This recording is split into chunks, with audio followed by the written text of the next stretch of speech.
10వ అధ్యాయము. మృగశృంగుని వివాహము. వశిష్ఠుల వారు ఇట్లు ఇంకనూ చెప్పసాగిరి. దిలీప్ మహారాజా, నీ పువ్వు వికసించగానే వాసన వేయును. అది ఒకరు నేర్పవలసిన అవసరము లేదు. అది ప్రకృతి నైజము. ఆ విధముగానే మృగశృంగుడు తన బాల్యదశ నుండియే హరినామస్మరణ ఎంద ఆసక్తి కలవాడయ్యను. అతనికి 5 సంవత్సరములు నిండిన తర్వాత గురుకులములో చదవవేసిరి. అతడు సకల శాస్త్రములు అతి శ్రద్ధగా నేర్చుకొనుచు అధ్యాపకుల మన్ననలు నొందుచు పాండిత్యము సంపాదించెను. విద్యలు పూర్తి అయిన తర్వాత తల్లిదండ్రుల ఆనతిపై దేశాటన చేసి అనేక పుణ్యనదుల్లో స్నానమాచరించి మాఘమాస ఫలము సంపాదించి ఉండెను. కుమారుడు దేశాటన పూర్తి చేసి వచ్చిన తర్వాత అతని తల్లిదండ్రులు తగిన కన్యను చూచి వివాహం చేయుట నిశ్చయించినారు.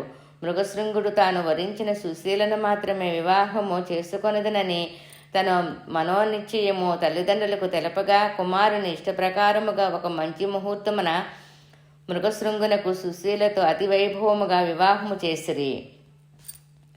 సుశీల స్నేహితురాండ్రు మిగిలిన ఇద్దరు మృగశృంగుని చూచి, ఆర్య, మా స్నేహితురాలకు సుశీలను పెండ్లి చేసుకొనున్నట్లే మా ఇద్దరిని కూడా ఈ శుభలగ్నమున పరిణయమాడము అని కోరిరి.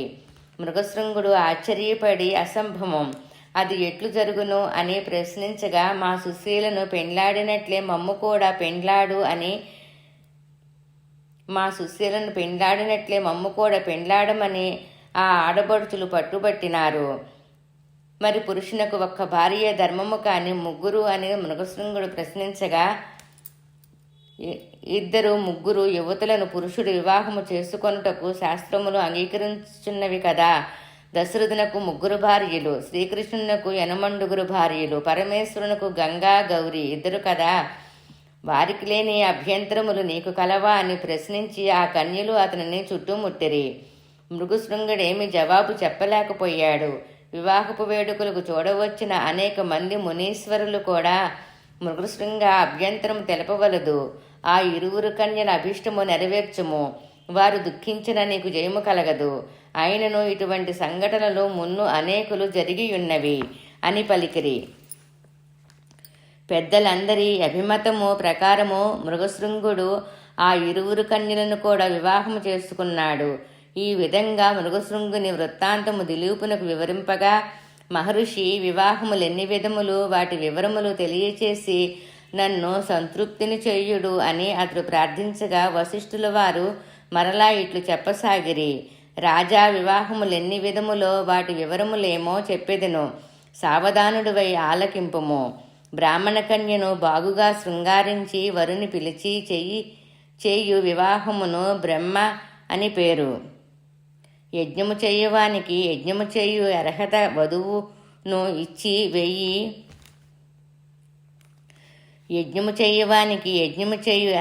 వధువును ఇచ్చి చేయు పెండ్లికి దైవము అని పేరు. ఆర్షము. పెండ్లి కుమారుని నుండి 2 గోవులను పుచ్చుకొని అతనికి పెండ్లి కూతురునిచ్చి చేయు పెండ్లిని ఆర్ష్యమని అందరు. ధర్మము కోసం దంపతులు కట్టుబడి ఉండుడని దీవించి చేయు వివాహమునకు ప్రాజాపత్యము అని పేరు. డబ్బు పుచ్చుకొని కన్యను ఇచ్చి వివాహం చేయుటకు అసురమని పేరు. ఒకరినొకరు ప్రేమించుకొని వారంతట వారు చేసుకుని వివాహమునకు గాంధర్వ వివాహమని పేరు. వరుడు కన్యను బలత్కారము చేసి వివాహమాడు దానిని రాక్షస వివాహమందురు.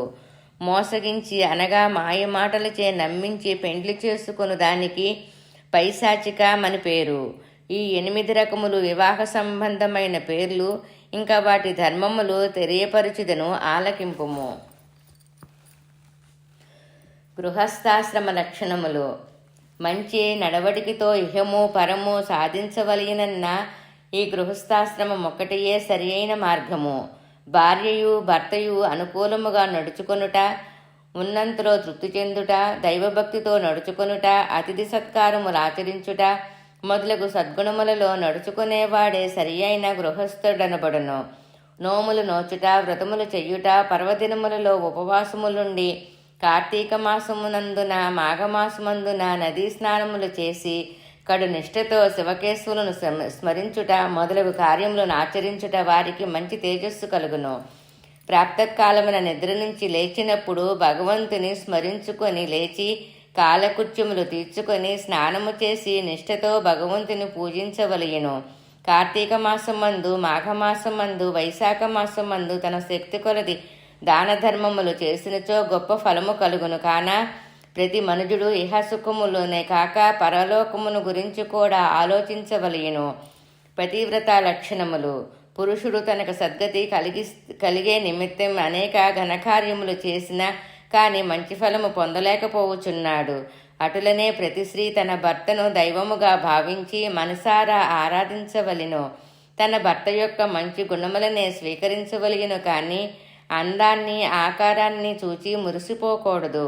అటులనే పురుషులను స్త్రీ యొక్క అందమునే చూడక శీలగుణములు లెక్కించి ప్రేమతో ఆదరించవలెను. ఆ విధముగా స్త్రీ పురుషులిద్దరూ అన్యోన్యానురాగములతో కాపురము చేసిన ఎడల ఆ సంసారము ఎంతో బాగుండును. ఉత్తమ స్త్రీ తన భర్తను ఏ విధంగా ప్రేమతో సేవించునో ఆ విధంగానే అత్తమామల సేవ, అతిథి సేవలను కూడా తగు భక్తి శ్రద్ధలతో చేసిన ఎడల అట్టి స్త్రీకి సద్గతి కలుగును. భార్య తన భర్త ఆలోచన యందు మంత్రి వలె సలహాలివ్వవలసిను. భార్య తన భర్త ఆలోచన యందు మంత్రి వలె ఇవ్వవలయును. పని పాటల యందు సేవకురాలు వలె నడుచుకొనవలయును. భోజనం వడ్డించినప్పుడు తల్లి తన కుమారునకు ఎంత ఆప్యాయముగా భోజనము పెట్టునో ఆ విధంగా భర్తను భోజనం వడ్డించవలెను. శయనమందిరమున వేశ్య వలె భర్తకు ఆనందము కలగచేయవలెను. రూపములో లక్ష్మిని పోలియుండవలెను. ఓర్పు వహించుటలో భూదేవిని పోలియుండవలెను. ఈ విధంగా ఏ స్త్రీ నడుచుకొనినో ఆమెయే ఉత్తమ స్త్రీ అనబడును. స్త్రీ బహిష్టి అయిన 4 దినములు ఏ పనిని చెయ్యరాదు. అతిగా మాటలాడకూడదు. ఎవరిని ముట్టుకొనరాదు. ఆ 4 రోజులు విశ్రాంతి తీసుకొనవలెను. 4వ రోజున సూర్యోదయము కాకుండా తలంటి నీళ్లు పోసుకొని శుభ్రమైన ఉడువులు ధరించి భర్త పాదములకు నమస్కరించి సూర్యభగవానుకు నమస్కరించి తర్వాత తమ ఇష్టదేవతలను పూజించవలెను. ఎటువంటి సమయమునందైనాను భర్త భుజించకుండా తాను భుజించకూడదు.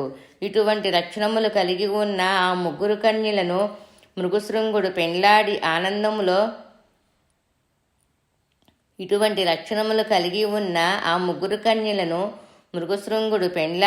ఆనందముతో కాలం గడుపుచుండెను.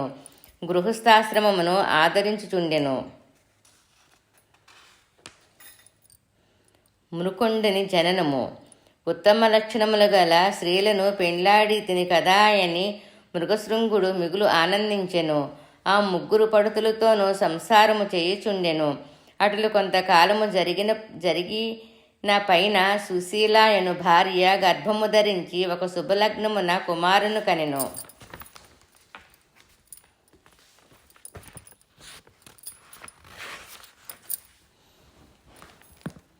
కన్న తన కుమారుడు అన్ని విద్యల యందు గొప్ప ప్రవీణుడు కావలినని ఆశ కలవాడయి మృగశృంగుడు శిశువునకు జాతకర్మలు జరిపించి మృగకంఠుడని నామకరణము చేశారు. మృగకంఠుడు దినదిన ప్రవర్ధమానుడయ్యి తల్లిదండ్రుల ఎడ బంధుజనుల ఎడ పెద్దల ఎడ భయభక్తులు కలిగి పెరుగుచుండెను.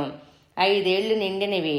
మృగశృంగుడు మృకుండునకు ఉపనయనము చేసి విద్య నభ్యసించుటకయ్యి గురుకులమునకు పంపించినాడు. గురుకులములో గురువు చెప్పిన సకల శాస్త్రములు నేర్చుకొనుచు సకల లక్షణయుతుడయి గురువు యొక్క మన్ననలు పొందుచు యుక్త వయసు వచ్చు వరకు చదివి సకల శాస్త్రముల యందు ప్రావీణ్యతను సంపాదించెను. మృకుండు విద్యను పూర్తి చేసుకొని తల్లిదండ్రుల కడకు వచ్చెను. మరికొంతకాలమునకు మరుద్వతి అను కన్యతో వివాహము చేసిరి. ఆనాటి నుండి మృకుండు గృహస్థాశ్రమము స్వీకరించెను. మృగశృంగుని మిగిలిన 2 భార్యలకు కూడా పుత్రులు జన్మించి నందున వారికి కూడా అన్ని విద్యలు నేర్పించి పెద్దవారైన తర్వాత వివాహములు చేసెను. తన కుటుంబమంతయ్యను మాఘమాసములో స్నానములు, జపములు, దాన ధర్మములు మరింత నిష్ఠతో జరపవలసినదిగా ప్రోత్సహించెడువాడు.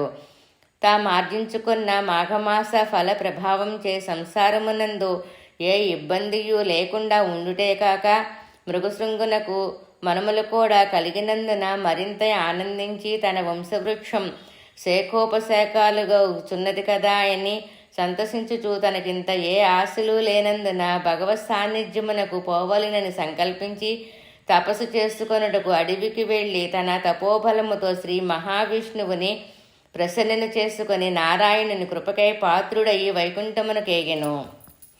విన్నావు కదా భూపాల, మృగశృంగుడు తాను చేసుకున్న మాఘమాస ఫలము వలన తనకు పుత్ర పౌత్రాభివృద్ధి కలుగుటయే కాక శ్రీమన్నారాయణుని వెంట బొందితో వైకుంఠానికి వెళ్ళినాడు. ఇక అతని జ్యేష్ఠ కుమారుడైన మృఖండుని యొక్క వృత్తాంతమును చెప్పిదను ఆలకింపుము అని వశిష్ఠుల వారు దిలీప మహారాజునకు ఇట్లు వివరించినారు. మృగశృంగుడు అడవికి వెళ్ళిపోయాక నాటి నుండి జ్యేష్ఠపుత్రుడు మృఖండుడే సంసార భారమంతయు మోసి గృహమునందు ఏ అశాంతియు లేకుండా చూచుచుండెను. ఆయనకొక విచారణ పీడించుచుండగా అదెట్టదనగా తాను వివాహం ఆడి చాలా కాలం గడిచినను సంతానం కలగలేదు. అందుచేత అతడు లోలోన కుమిలిపోచుండెను. అతడు ఒకనాడు ఈ విధముగా తలపోసెను. కాశీ మహాపుణ్యక్షేత్రము సాంబశివునికి ప్రత్యక్ష నిలయము. అటువంటి వారణాసిని చూచినంత మాత్రమున సకల పాపములు హరించుటియే కాక మనసునందుల కోరికలు నెరవేరును. అనేక మంది కాశీ విశ్వనాథుని దర్శనము చేసుకొని వారి అభిష్టములను పొందగలిగిరి. కాన నేను నా కుటుంబ సమేతముగా వెళ్ళెదును అని మనసున నిశ్చయించుకొని ప్రయాణ సన్నిధుడయి బయలుదేరెను. మార్గమధ్యమున అనేక క్రూరమృగములు భారీ నుండి క్రిమి కీటకాల ప్రమాదము నుండి అతి కష్టము మీద తప్పించుకొని కుటుంబ సహితముగా కాశీక్షేత్రము వెళ్ళాడు.